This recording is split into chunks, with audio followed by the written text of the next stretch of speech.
circle, a tight circle. Everybody next to each other. Bring it in, just one circle.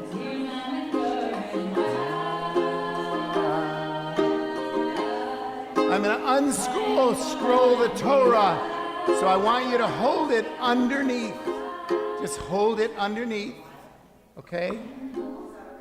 We don't want to make sure that our fingers don't touch the letters. So if we hold it underneath, it'll be no problem, okay? I'm going to start right here.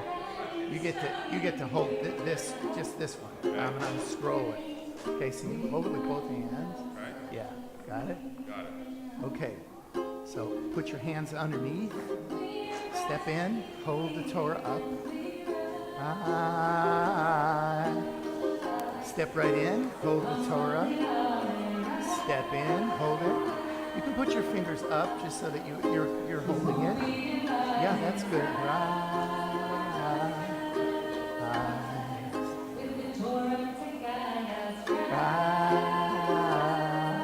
Step right in, hold the Torah can hold us.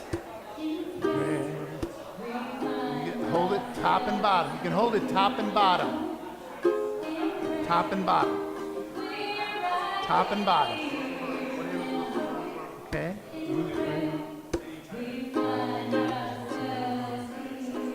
Hold in prayer.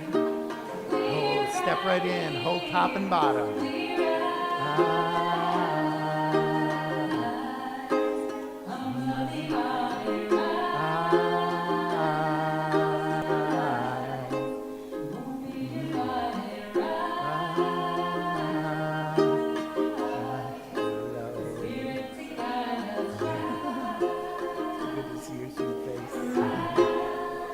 Hold it top and bottom. Hold the Torah. Hold the Torah. We rise. Step right in. Hold the Torah. Top and bottom. Top and bottom. Top and bottom. Hold in prayer. You can hold it on the top too if you'd like. Just try not to get your hands. Yeah. Got it. There you go.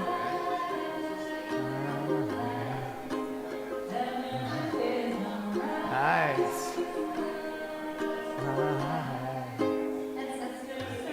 We need you right here. Step right in. Tighten the circle. We need everybody. There you go. Good job. In prayer. Hope in prayer, we rise in hope in prayer. You can hold it top and bottom if you'd like, just to steady it. Come right over here, Kathleen, tighten it up. We rise in. Whoops. You all right? Okay. Top and bottom. I want you to hold the end. I'm going to get so slide. Oh, it's okay. You can stay with your family. Stay with them.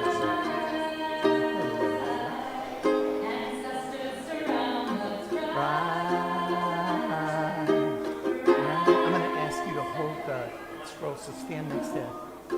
Yeah. Hope in prayer, top and bottom. Hope in prayer. No, they're big enough, but I just want to make sure it's held properly. Okay? All right. There you go.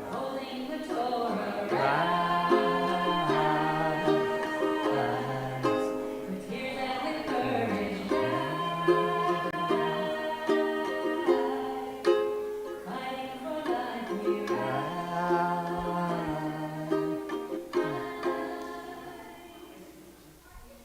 So your hands are busy, but let's make some loving noise for Maura Reina. So take a look. The Torah is almost to the end. This unscrolled. This This is the story of our people. Right here. The story of our people. Wherever we have lived, this story has kept us together, has reminded us who we are and where we come from. In times of celebration, we dance with the Torah like we'll do tonight. And in times of challenge, we turn to the Torah for wisdom and comfort and support.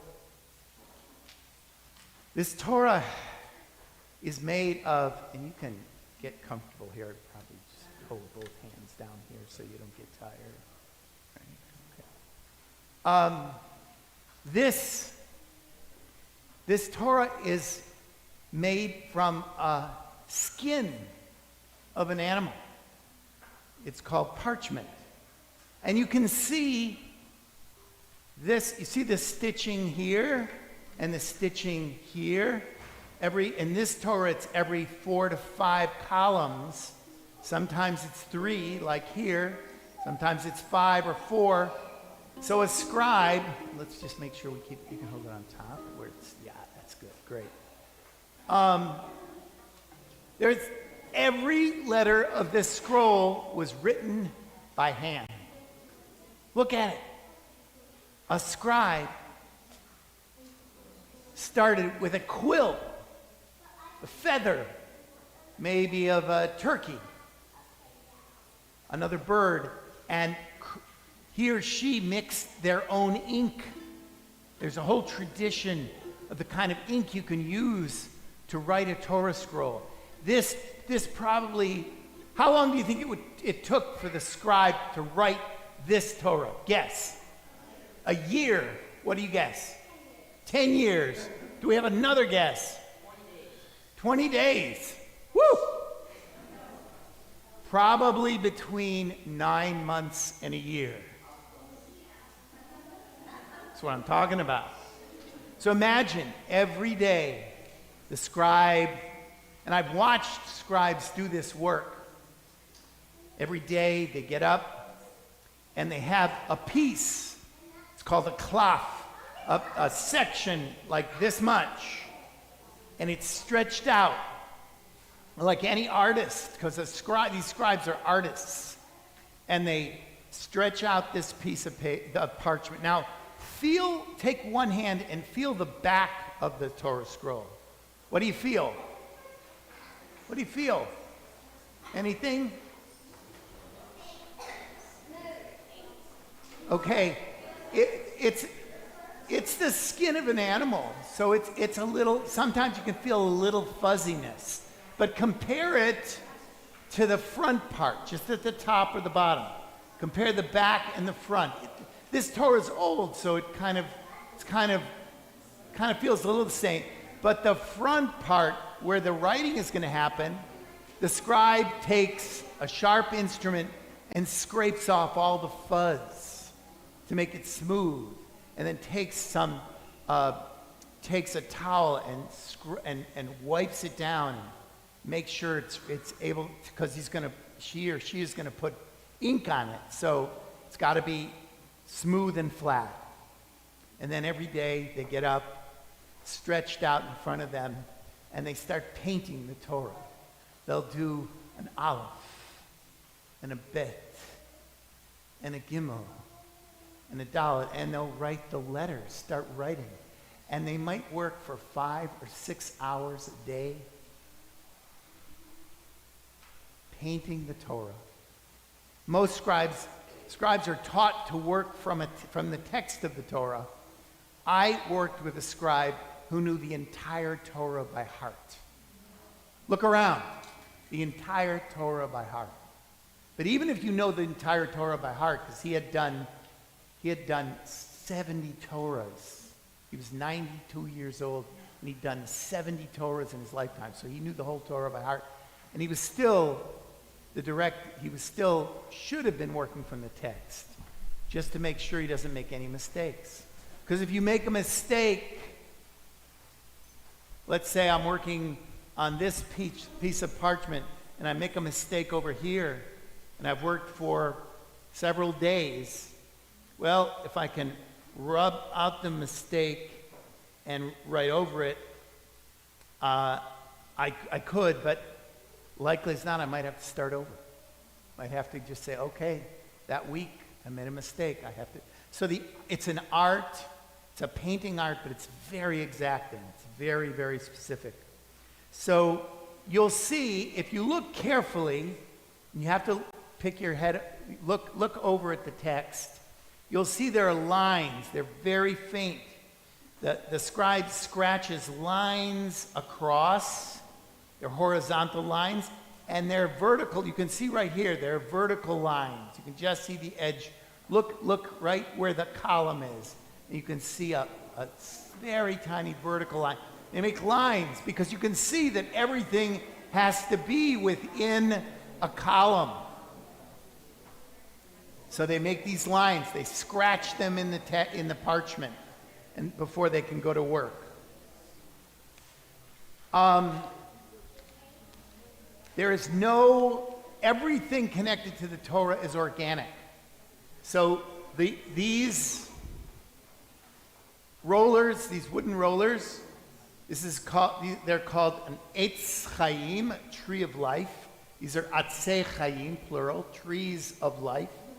And they're sewn, you'll see that they're all the way that the piece of parchment are connected, you look at it, they're sewn together with gut. Used to be what tennis rackets were strung with. Now, mostly not, but this is gut. It's part of the intestines of the animal. They're stringy and tough, and they sew.